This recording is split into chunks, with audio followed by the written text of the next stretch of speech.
오늘 하는 내용은 매우 중요한 내용입니다. 오늘은 3.1 운동에 대해서 하게 되고요. 어떻게 보면 1학기, 2학기 합쳐서 한국사의 가장 하이라이트라고 해도 과언이 아닌 지점입니다. 왜냐하면 이제 한국사의 시작점, 즉 다시 얘기하자면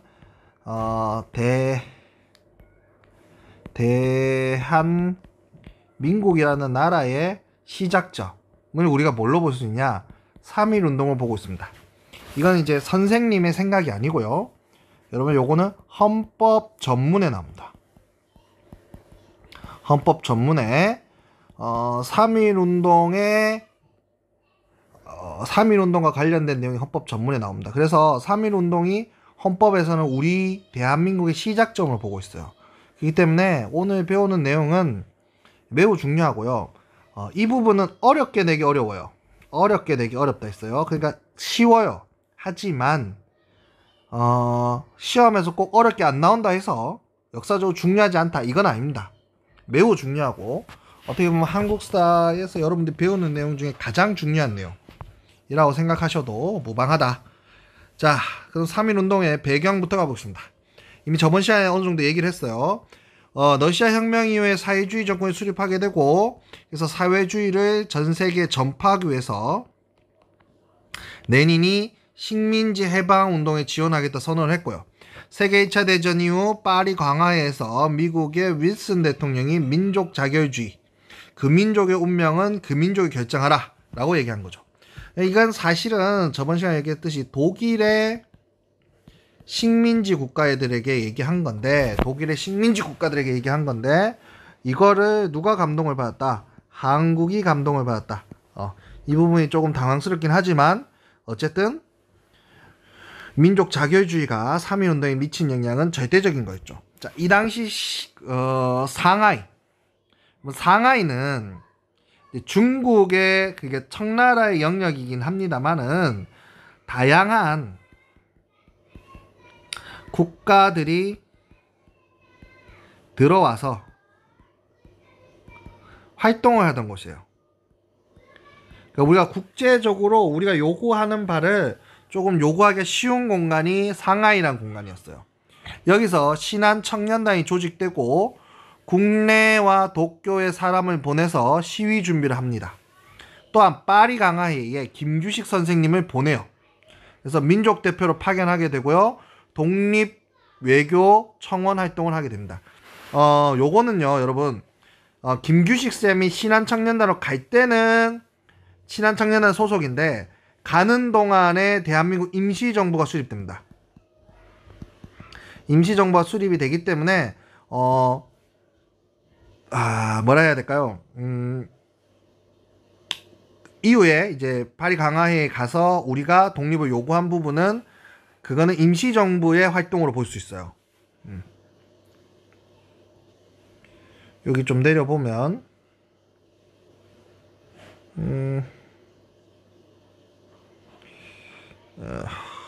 여기에는 내용이 없네요. 그러면 헷갈리니까 여러분 뒤에 내용을 까먹고 요것만 합시다.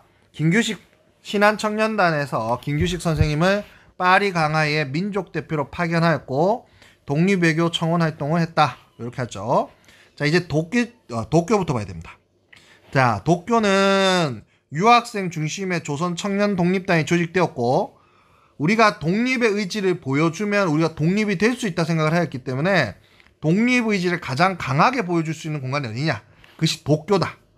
그래서 도쿄에서 2.8 독립선언을 발표합니다. 물론 일본에 의해서 강력하게 제지되지만 일본에 굉장히 큰 충격을 주었어요. 그리고 요거는 국내에 엄청난 충격을 줍니다. 아니, 일본 한복판에서도 독립을 외치는데 왜 우리가 국내에서 하지 못하냐? 우리도 국내에서 한번 해보자, 이렇게 되는 거예요. 그래서 이 당시 민족 지도자들과 학생들, 자 보십시오 여러분, 집회 결사의 자유가 없는 상황에서 자유롭게 그래도 사람들이 좀 모여서 이야기를 할 수 있는 공간이 어디냐? 종교시설과 학교예요. 그래서 여기에서 대규모 시위 계획을 할 수 있었던 거죠. 그 다음 대중화, 그러니까 여러 사람들이 함께 해야 된다. 그러니까 일어나 하나의 목소리를 내야 된다. 그리고 중요한 거 비폭력으로 해야 된다. 행동 강령을 정하고 고종이 이 당시에 죽게 됩니다. 고종이 이때 죽게 되는데 요때 고종이 독사의설이 돌아요. 실제로 고종이 식혜를 먹고 죽어요.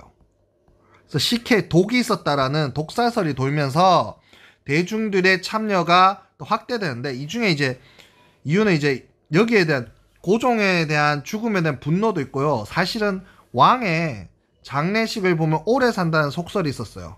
그래서 이걸 믿어서 많은 사람들이 지금 서울의 상경에 있는 상태예요. 그러니까 고종의 죽음이라는 이벤트가 일어났고 그 이벤트로 인해서 서울에 많은 사람들이 지금 모여 있는 상태. 근데 이 사람들이 모여서 조금씩 공감대를 형성하고 있었겠죠. 마치 뭐하고 똑같아요? 삼내 집회에서 삼내 집회에서 보온 집회로 가면서 사람들이 점점점 그 당시의 상황들에 공감대를 형성하듯이 이 당시에 고종의 죽음에 인해서 많은 사람들이 서울에 올라왔고 서울에 올라와서 당시에 일본의 무단 정치에 대한 무단 통치에 대한 분노가 어느 정도 공감대를 형성하게 되는 거죠. 이러한 상황에서 전개가 되는데요. 이제 약속을 했어요. 민족 대표들이 독립선언서를 조금 정리하고 난 다음에 올 테니까 3월 1일날 이제 하기로 하고 그 당일날 민족 대표들이 우리는 요 독립선언서를 좀 정리하고 올 테니까 학생들은 탁골공원에 좀 기다리고 있어라 이렇게 된 거예요. 근데 민족 대표들이 실제로 이제 이거 정리하기 위해서 당시에 중국집이었던 태화관에 모여서 이 당시 중국집은 상당히 고급 음식점이에요. 태화관에 모여서 보니까 이게 시위가 너무 격화되면 너무 많은 사람들이 피해를 볼 것 같다. 그리고 우리의 의도와 다른 행동들이 나오지 않을까라는 고민을 하게 되고 독립선언서를 낭독한 후에 조선총독부에 전화를 하죠. 우리 이제 독립하겠다. 당연히 조선총독부가 와서 체포해 갔죠. 이러면서 사실상 민족대표 역할은 여기까지예요. 그러니까 민족대표는 앞에 준비하고 계획하고 그 다음에 이제 체포되는 요 단계까지만 한 거예요. 그런데 여러분들 알다시피 3.1운동은 전국적으로 퍼져나가는 운동입니다. 그럼 왜 이렇게 되었냐? 당시에 태화관에서 기다리고 있었던 학생이 도저히 기다려도 이 민족대표가 오지 않으니 자기들이 김인현 독립선언서를 거기서 읽은 거예요. 근데 보십시오. 많은 사람들 울분이 쌓여 있는 상태에서 학생 한 명이 김인현 독립선언서를 읽으니 그동안 쌓여왔던 울분들이 터져나가고 그 울분들이 터져나가면서 그 속에서 수많은 시민들이 같이 공감대를 형성하면서 다 같이 분노가 올라오기 시작한 거예요. 그 상황에서 독립선언서를 발표하고 대한독립 만세를 외치게 되니 수많은 사람들의 그 울분들이 그날 터져나간 거죠. 그러면서 거리에 나가서 평화적인 만세 시위가 전개되게 되는 겁니다. 자, 한 3일인가 서울 곳곳에서 일어나게 되는데 당연히 이거는 일본에서 끊임없이 진압이 되죠. 그래서 일본이 휴교령도 내려버리고 사람들이 못 모이게 했어요. 그렇게 하니까 이 학생들, 특히 이 학생들이 김일현 독립선언서 하고 태극기 하고 들고 기차를 타고 자기 고향으로 내려간 거예요. 고향으로 내려가서 교회나 절, 종교단체에 가서 그 태극기나 김일현 독립선언서를 밀고 곳곳에서 만세 시위를 하게 되는 겁니다. 그래서 도시와 농촌을 가게 돼요. 여러분 이게 얼마나 빠르냐면 이 당시에 여러분 생각해보면 전화기도 없고 이런 상황이었잖아요. 거의 대부분 3월 1일날 서울에서 발생을 했는데 3월 8일날 대구에서 일어납니다. 그 다음 3월 12일 인동에서 일어나요. 구미 인동에서요. 이게 굉장히 빠른 속도로 확산되었다는 걸 알 수 있어요. 그리고 시위의 주체가 농민과 노동자로 확산되게 됩니다. 일본은 여기에 대해서 무자비하게 무력 탄압을 했고요. 우리는 처음에는 비폭력 시위를 했으나 계속 맞다 보면 우리도 억울하죠? 그래서 무력 투쟁으로 바뀌게 됩니다. 그 다음 이걸 이제 매우 강압적인 그 폭압을 보여줘야지만 공포심이 생기고, 그걸로 인해서 많은 사람들이 이 시위에 가담하지 못하도록 하려고 했던 사건이 제암리 학살 사건이에요. 근데 이 제암리 학살 사건이 뭐냐 하면, 화성의 제암리에 사람들이 시위를 준비한다라는 이제 밀고가 들어오게 되니까 사람들 교회에 모이라 해서 교회에다가 불을 지르고 나오는 사람들에게 총을 난사했던 사건입니다. 자, 이 사건이 우연히 지나가던 선교사에 의해서 밝혀지게 되고, 이게 미국에 전파가 돼요. 자, 미국은 기본적으로 기독교 국가죠. 기독교 국가인데 교회를 학살터로 삼았다는 것 자체에 분노를 하였고,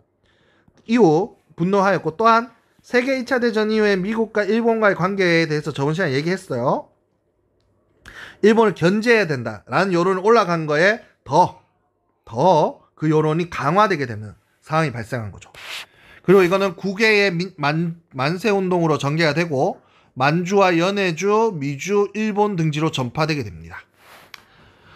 여기서 중요한 건요, 여러분. 우리의 기존의 지배층 또는 기존의 지식인들은, 민중은 스스로 행동하고 스스로 판단할 수 없는 존재라고 생각을 했어요. 하지만 여러분 보십시오. 기존의 지배층들을 대표하는 민족 대표는 태화관에서 끝났어요. 그들의 독립선언은.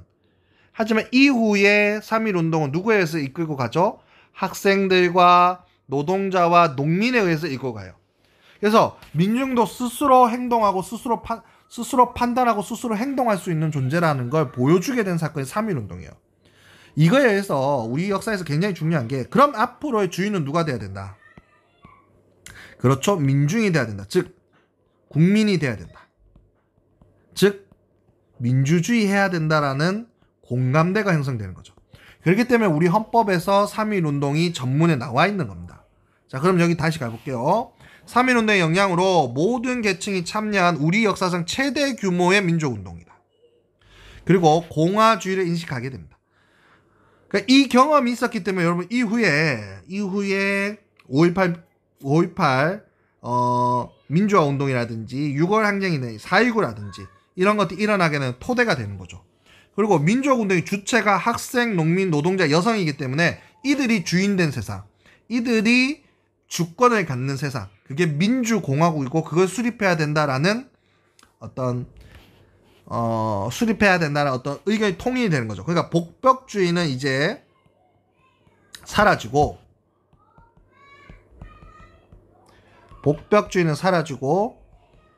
민주주의, 즉 공화주의만 주장하게 된다는 거죠. 그래서 다양한 민족운동을 전개하게 되는 계기라는 건 이제 민족운동의 그 계층이 다양한 층으로 바뀌었다는 겁니다. 그래서 여기 보면 3.1운동을 계기로 해서 중요하죠. 민주공화정인 대한민국 임시정부가 수립이 된다. 그리고 이것이 오늘날 우리 대한민국의 뿌리라는 겁니다. 그래서 우리 대한민국의 씨앗과 같은 것이 뭐냐? 결국 3.1운동이다 라는 걸 끊임없이 강조하고 있는 거예요.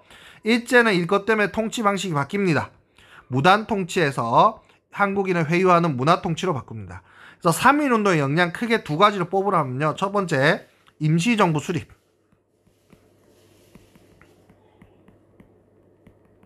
두 번째, 문화 통치죠. 무단 통치에서 문화 통치로 갔다라는 거죠. 그 다음, 제국주의 침략에 맞서 인도주의적 운동이 옆으로 가요. 중국의 오사운동. 와, 저렇게 작은 반도국가 한국에서도 제국주의에 저항하는 운동이 일어나는데 우리가 안 할 수 없다.